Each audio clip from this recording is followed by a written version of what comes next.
قالوا ادع لنا ربک، انہوں نے کہا کہ آپ اپنے پروردگار سے مانگیے، یبین لنا، وہ واضح کرے کہ ما لونھا، اس کا رنگ کیسا۔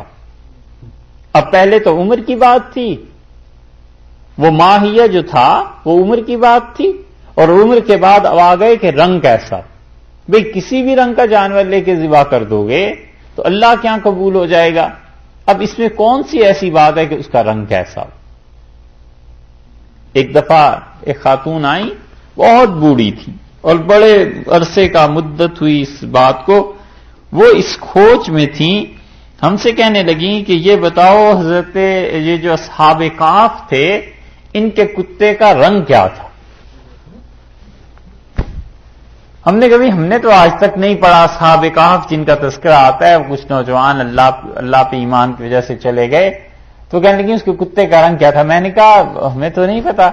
پھر ہم نے پوچھا کہ آپ کو اس کی ضرورت کیا پیش آئی؟ تو انہوں نے کہا اصل میں ان کی نیاز دیتی ہوں اصحاب کہف کی، تو پھر جو گاؤں میں کتا ہو اسے بھی کچھ کھلا دیتی ہوں، تو رنگ کا پتہ چل جاتا تو اس رنگ کے کتے کو ہم کھلاتے۔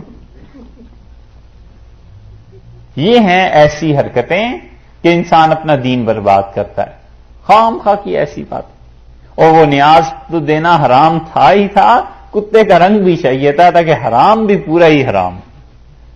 تو انہوں نے دوسری بات کہی کہ اس کا رنگ کیسا ہو، قال انہ یقول، حضرت موسیٰ علیہ السلام نے فرمایا کہ تعالی شانہ نے یہ وحی فرمائی ہے کہ انہا بقرۃ، یہ ایسی گائے ہوگی صفراء، زرد رنگ کی ہو، صفراء فاقع، گہرا زرد رنگ ہو، خوب زرد ہو، شوق، کھلتا ہوا رنگ جو زرد ہے یہ اس کا ہونا چاہیے۔ یہ فاقع کا جو لفظ ہے صفرا کے ساتھ اس کی صفت میں واقع ہوا ہے، یعنی ہو تو زرد لیکن فاقع بہت زیادہ زرد ہو۔ جیسے رنگوں میں کسی رنگ میں شدت پیدا کرنے کے لیے الفاظ استعمال ہوتے ہیں نا، مثلا برائٹ یلو، اور سرخ رنگ میں شدت پیدا کرنی ہو تو کیا کہیں گے؟ شاکنگ ریڈ، ڈارک ریڈ، یہ اس طرح کے جملے۔ تو انہوں نے کہا فاقع لونھا، اس کا رنگ گہرا زرد ہو، تسر الناظرین، اور دیکھنے والوں کو بھاتا ہو، جو لوگ اسے دیکھیں پسند کریں گے۔ اب لگواتے جاؤ پابندیاں، حق تعالی شانہ کے یہاں کیا کمی ہے وہاں سے بھی پابندیاں لکھتی جائیں گی۔ یہ وہ چیز بخاری کے آغاز میں ہے، رسول اللہ صلی اللہ علیہ وسلم نے فرمایا کہ تم میں سے کوئی آدمی وَلَن يَشَادَّ الدِّينَ، جو بھی اس دین سے کشتی لڑنے کی کوشش کرے گا، الا غلبہ، دین اس کو زمین پہ گرا دے گا، پچھاڑ دے گا۔ منع کیا ہے اس بات سے کہ دین سے کشتی کرنے کی کوشش نہ کرنا۔ پہلوانی ہوتی ہے نا، کشتی، اس میں لڑتے ہیں نا آپس میں، تو ایک دوسرے کو پچھاڑ دیتا ہے۔ اس کے متعلق فرمایا ہے کہ دین کے ساتھ ایسے نہ کرنا، بس جو چیز ہے اس پر عمل کرو اور اللہ سے دعا مانگتے رہو قبولیت کی۔ اتنی کھود کرید میں جب پڑ جاؤ گے تو وہاں سے پابندیاں لگتی رہیں گی، جب پابندیاں لگتی رہیں گی تو تم عاجز آ جاؤ گے۔ اور دوسری تشریح محدثین نے اس کی ہے کہ بس جتنا ہو سکے اعتدال سے عمل کرتے رہو، حد سے زیادہ اگر تم بڑھاؤ گے تو ادھر سے بھی حد سے زیادہ پابندیاں لگ جائیں گی۔ جتنا ہو سکے اتنے کرتا رہنا چاہیے۔ مثلاً ایک آدمی یہ چاہے کہ بالکل نیند ہی نہ کرے، سوئیں ہی نہ، اور نماز پڑھا کریں، تو کتنے دن ہو جائے گا؟ ہفتہ ہو جائے گا شاید، اتنا بھی نہیں تو 4 دن ہو جائے گا، 3 دن ہو جائے گا، اور پھر فرض نماز بھی ضائع ہو جائے گی اس کی، کیا فائدہ؟ تو دین کے ساتھ رسول اللہ صلی اللہ علیہ وسلم جو بھی کشتی کرنے کی کوشش کرے گا نا، یہ دین اسے پچھاڑ دے گا، یہ دین اس پہ غالب آ جائے گا۔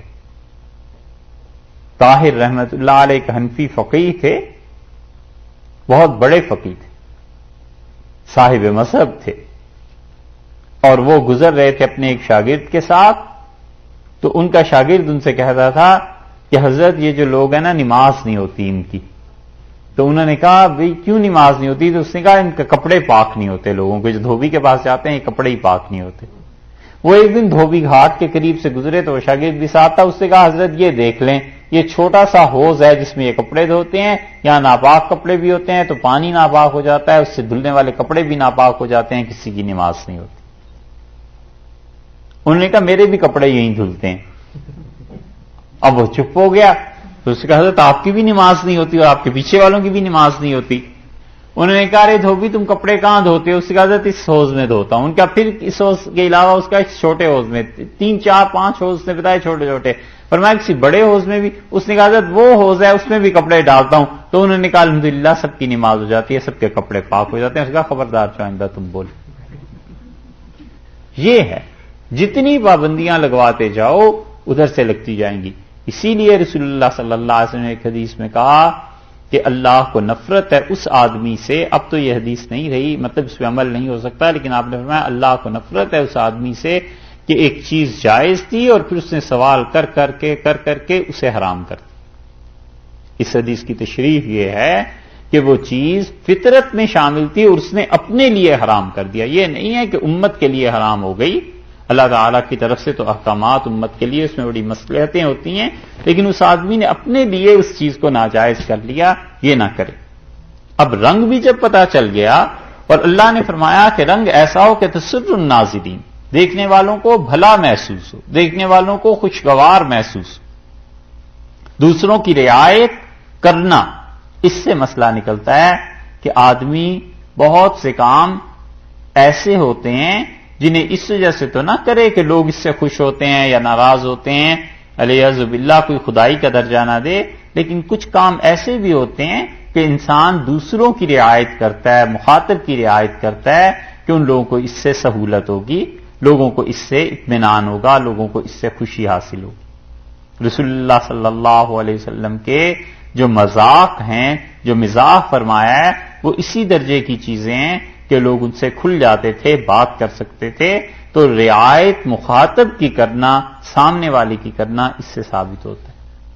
آپ کو اس کی ایک مثال دیں، حدیث میں آیا ہے رسول اللہ صلی اللہ علیہ وسلم نے فرمایا اپنے مسلمان بھائی سے خوشی سے ملنا یہ بھی نیکی ہے۔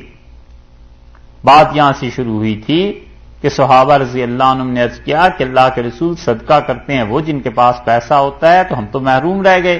رسول اللہ صلی اللہ علیہ وسلم نے اچھا تم یہ بھی نیکی کر سکتے ہو، یہ بھی صدقہ ہے، یہ بھی صدقہ ہے، اور تم اپنے بھائی کو اچھا ایک مسئلہ دین کا سکھا دو، یہ بھی صدقہ ہے۔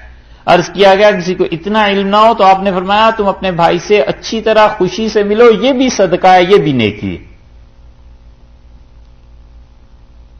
اس حدیث کے بعد اب دیکھیے کہ کوئی آدمی دوسرے سے ملتا ہے اور اس کے ذہن میں یہ ہے کہ میں اگر ہنسی سے خوشی سے ملوں تو اچھی بات ہے، دوسرا بھی خوش رہے گا۔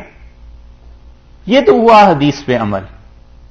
اور کچھ لوگ ایسے ہوتے ہیں کہ جب بھی ملو ہفتے کے 7 دن اور سال کے 12 مہینے ایسا چہرہ ہوتا ہے کہ لگتا ہے بہت ہی مظلوم ہے بیچارے اور سارا ظلم ہو گیا اور پتہ نہیں کیا ہوا ہے۔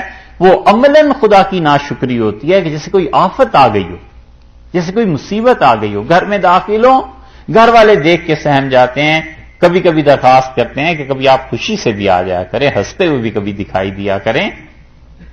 یہ وہ چیزیں ہیں جن کو شریعت نے منع کیا ہے کہ ایسے نہیں ہونا چاہیے۔ آدمی کی ظاہری حالت، ظاہر کی کیفیت ایسی ہو کہ اللہ کے شکر کا غلبہ محسوس ہو، اللہ کے شکر، اللہ کے احسان کی کیفیت آدمی پہ رہے اور پتہ چلے کہ اطمینان سے ہیں، الحمدللہ خیریت۔ تسر الناظرین، پابندی لگ گئی کہ دیکھنے والوں کو اچھی محسوس ہو، چلو